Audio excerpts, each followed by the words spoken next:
El Centro Académico de la Memoria de Nuestra América presenta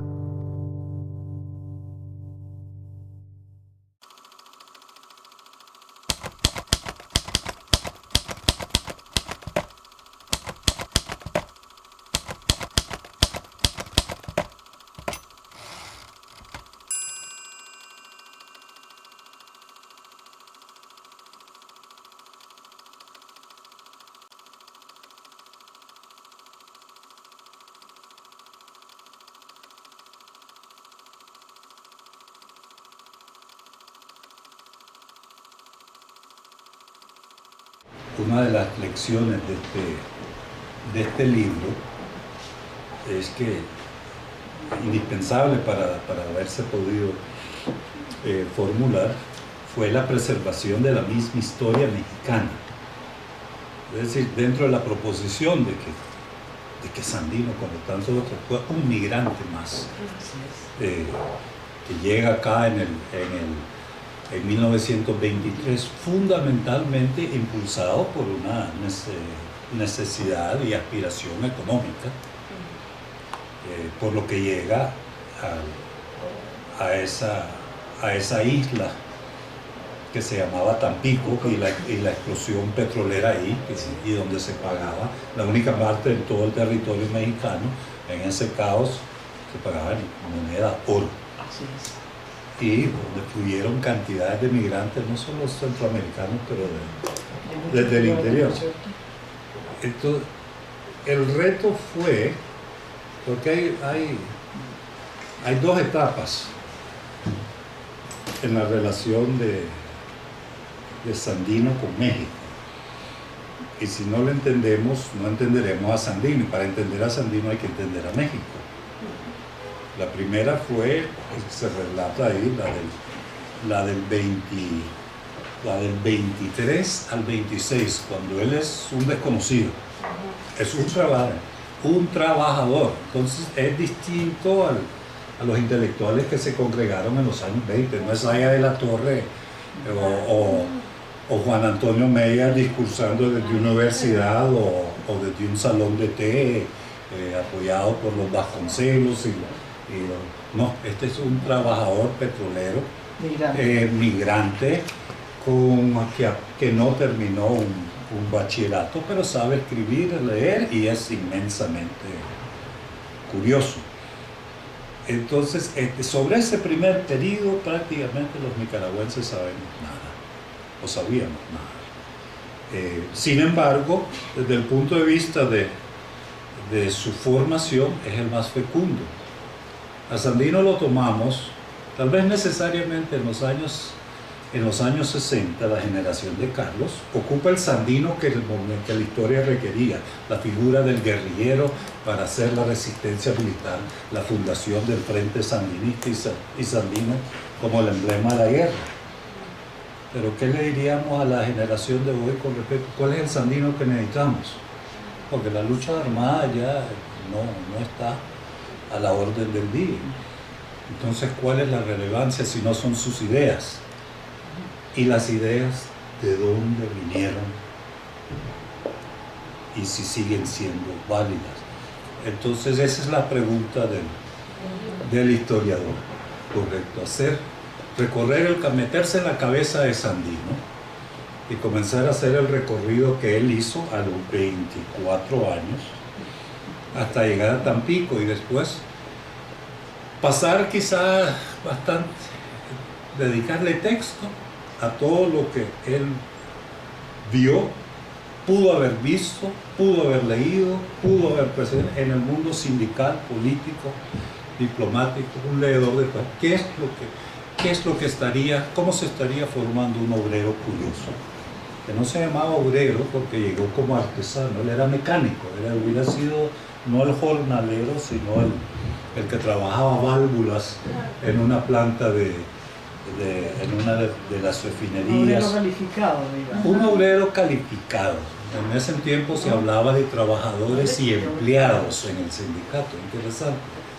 Pero lo resume todo el hecho de que llegó como artesano y así se calificaba, que sabía de mecánica, fue aprendiendo, y salió como proletario, salió con conciencia de clase.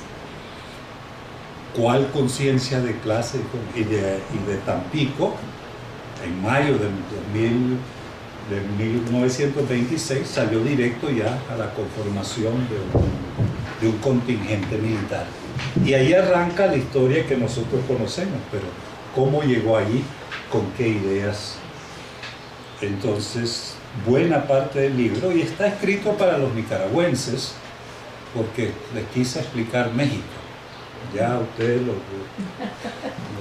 la cantidad de especialistas en historia mexicana en Nicaragua es grande, pero será distinto. Pero de todas maneras, es recorrer el panorama, y lo que hice en parte fue en varios viajes de investigación, es ir a Tampico, explorarlo, ¿no? Ver que los archivos, los periódicos, el momento 1923, encontrarse con cosas extraordinarias, como el hecho que Traven llegó el mismo año a Tampico que Sandino. Y Traven describe a Tampico en ese entonces desde la perspectiva de en las primeras páginas del Tesoro de la Sierra Madre. Es la mejor descripción de Tampico que puede encontrar. Bueno, yo no le iba a estar compitiendo con Traven, así que sale Traven y la descripción de él y el campo petrolero. Luego la reconstrucción ya no solo de la riqueza, de la industria, de los salarios, pero del momento sindical y las luchas intrasindicales que Sandino tuvo que navegarlas. Entonces, porque de Tampico luego fuimos reconstruyendo, estuvo un tiempo, luego se desplaza a los puntos de extracción, Tuxpan, donde 20 años más tarde saldría el grano para Cuba, cosas de la vida, ¿no? El Álamo, la Huasteca Veracruzana, otra fuente, y Cerro Azul, sus 3 puntos. ¿Y quiénes eran, qué pasaba ahí y cuál era el momento sindical? Y eso en términos de su forma. Entonces, ¿pero por qué lo hace? Llega con nociones, se llevó la bandera rojinegra. Sí. Se lleva un ideario de legislación social avanzada, por lo que estuvo percatado de la Constitución, bueno, y el sindicato que se iba a discutir la aplicación de este artículo que no se aplicaban el nacionalismo, sufrió el racismo como lo sufrían los trabajadores mexicanos a manos de los extranjeros managers que ganaban 6 veces más por el mismo trabajo. Y el momento de nacionalismo económico, la primera etapa del gobierno de Calles, y se lleva también todo el léxico trabajador mexicano, porque allá llegó hablando de carbón, de chingado, y eso ya lo tranquilo también. Sí, todo, él era petrolero. Entonces, llegaba a un retén de los mismos sandinistas, pero llegaba por detrás para ver si lo soportaba. Chingado, los agarré. Entonces, y no, porque lo redacta su propia gente. Pero y creo que lo más interesante, y ahí escribo lo que a mí me pareció lo más interesante, porque es el tipo de educación que recibió, sindicalizada. Y hablar de sindicatos en esos años era hablar de la escuela anarcosindicalista, la CGT, la CROM, y la enorme influencia de Ricardo Flores Magón. Ya muerto, por supuesto, pero era una leyenda viva, y sus escritos se reprodujeron. Entonces, meterse un poco al momento anarcosindical, que es distinto luego al del Partido Comunista, porque aquí estos primeros le ponen una gran énfasis a la palabra, a la conferencia, a las discusiones, a las tertulias, a las distintas formas, estudiar las formas de socialización obrera de los petroleros, que ya no es la historia de Tampico, es la historia de lo que ya se llamaba Ciudad Madero, Villa Cecilia, el barrio trabajador. Y si uno va, uno todavía respira ese ambiente y visitamos y era increíble, y lo vimos ahora que regresamos a Tampico. Te sale cualquier, nicaragüense, Sandino, sí, ese vivía por una casa que está por ahí, ese viajaba, mi abuelito le decía y aquí venía a cobrar y en ese hotel se... Mira, cualquier conversación alguien tenía que haber visto con el Sandino. Estamos hablando de los últimos años. Y sobre todo lo que pudo haber sido la influencia, que no me daba cuenta, la importancia del teatro para los anarcosindicalistas, porque fue importante en Barcelona y en otros países.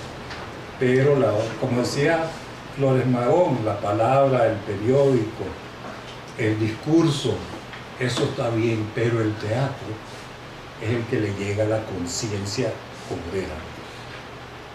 Entonces, y ahí los mismos obreros, los mismos escenificaban de víctimas y verdugos y otras cosas que escribía Flores Magón y se reprodujeron. Entonces, si ves el discurso de Sandino, sus primeros escritos, porque comenzó a escribir, y ves a Flores Magón, puedes hacer un análisis textual de las cadencias y fórmulas que él ya incorpora, las cambia un poco, iremos hacia el sol de la libertad. Eso viene de una de las obras de él. Entonces, eso impresionaba a los trabajadores. Bueno, no solo en Tampico, pero en París, en Madrid, en cualquier parte. Y esa es la formación de Sandino. Yo tengo una pregunta.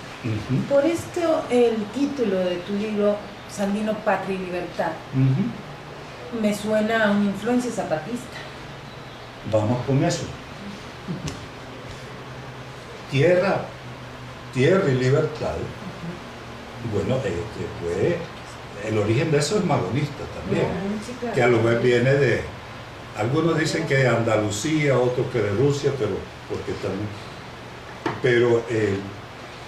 y Sandino conoció la lucha agrarista.